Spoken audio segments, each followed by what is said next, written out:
Hello friends, আশা করি তোমরা সবাই ভালো আছো। আমিও ভালো আছি। দেখো, রোজ রোজ যদি ডিমের কাই বা ডিমের ঝোল খেতে ভালো না লাগলে এইভাবে কিন্তু ডিম ভাপা করে নিতেই পারো। যদি ডিমের এই পদ থাকে কিন্তু তাহলে কিন্তু গরম ভাতের কিন্তু আর কিছুই লাগবে না। এটি কিন্তু খুব সহজেই তৈরি করে নেওয়া যায়। এই ডিম ভাপা কিভাবে করব সেটি তোমাদের সাথে আজকে আমি শেয়ার করব। দেখো, ডিম ভাপা করার জন্য আমি এখানে 4টে ডিম নিয়ে নিয়েছি, আর কিছুটা পরিমাণে সর্ষে আর কিছুটা পরিমাণে আমি পোস্ত নিয়ে নিয়েছি। তোমরা ডিম কে কটা রান্না করবে সেই হিসাবে কিন্তু পোস্ত আর সর্ষেটা নেবে, হ্যাঁ।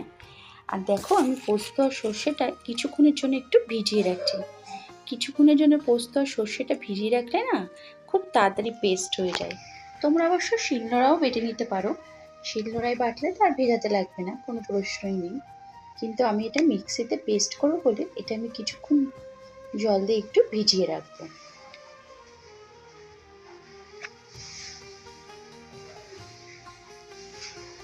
আর এইদিকে দেখো, আমি গরম জল বসিয়ে জলের মধ্যে একটু নুন দিয়ে আমি ডিমগুলো সেদ্ধ করতে দিয়ে দিলাম।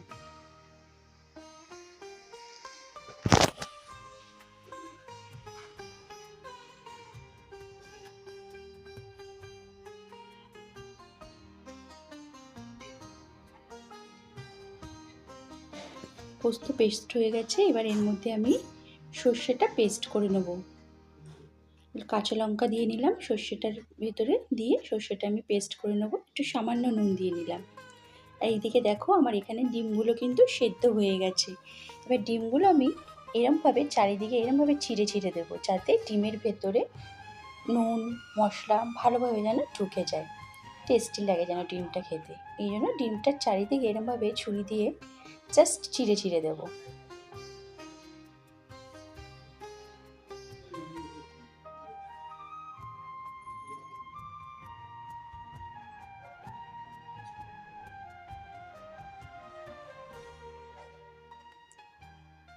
দেখো, আমি এইভাবে 4টে ডিমই কিন্তু এরমভাবে চিড়ে নিলাম।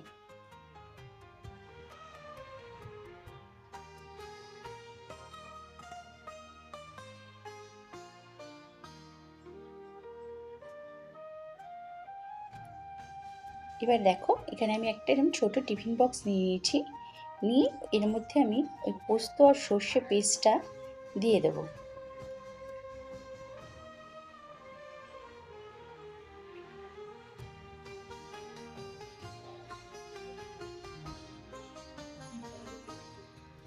দিয়ে ওই পোস্ত যেটার মধ্যে পেস্ট করেছিলাম ওটা ধুয়ে একটু সামান্য জল দিয়ে নিলাম।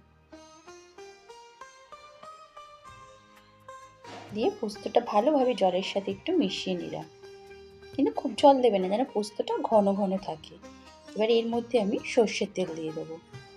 কোনো কিছু ভাপার মধ্যে কিন্তু সর্ষের তেল দিলে কিন্তু সর্ষের তেলের ফ্লেভারটাই দারুণ লাগে ভাপাটা।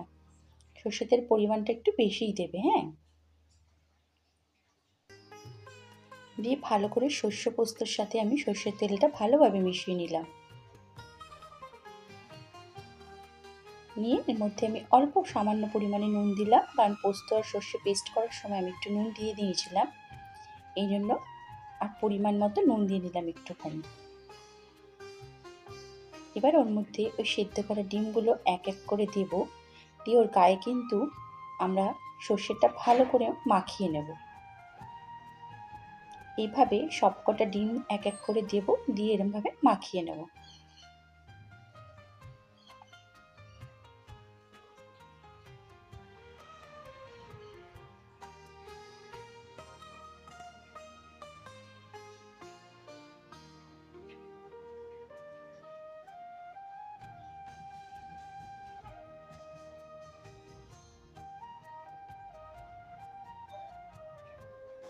দেখো, সবকটা ডিমের মধ্যে মাখানো হয়ে গেছে। আর এর মধ্যে দিয়ে দেখো, আমি কতগুলো কাঁচা লঙ্কা দিয়ে দিলাম। কোনো কিছু ভাপার সাথে কটা কাঁচা লঙ্কা দিয়ে দিলে কিন্তু দারুণ লাগে।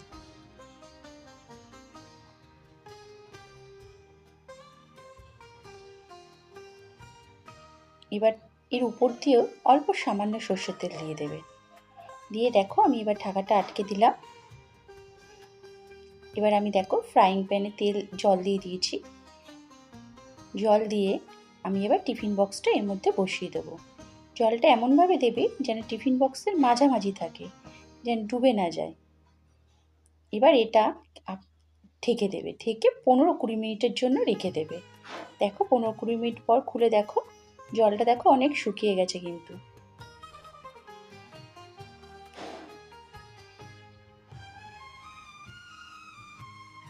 এবার দেখো আমি এটা বন্ধ করে রেখে দিয়েছিলাম, এবার আমি খুলে দেখব। ঠান্ডা হলে খুলে দেখো আমার ডিম ভাপা কিন্তু রেডি। কেমন হলো অবশ্যই কিন্তু কমেন্ট করে জানাবে, আর ভালো লাগলে একটু লাইক, শেয়ার ও সাবস্ক্রাইব করে দেবে। আর গরম গরম ভাতে এরকম ডিম ভাপার একটি পদ থাকলে কিন্তু আর কিছুই লাগবে না, জাস্ট জমে যাবে।